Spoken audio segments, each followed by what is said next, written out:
na ng Rackley, si Jainique. So, para sa mga hindi nakakaalam sa inyo, si Jainique ay yung anak ni Nilesh Mama.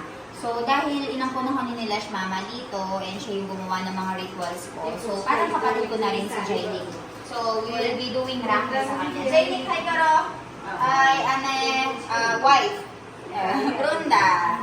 So, ito yung tinatawag nilang Rackley, guys. Ayan. So, merong iba't ibang design yan.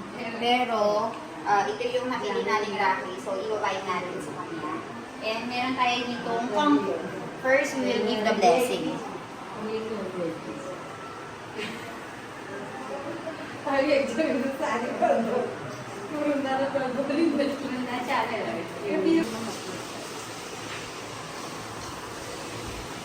Ng blessing.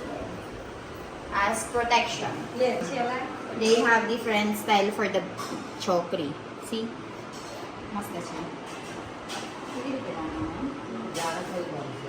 Raksha Bandhan, guys, is giving protection sa brother mo. So, ayan, in return, bibigyan ka nila ng pera.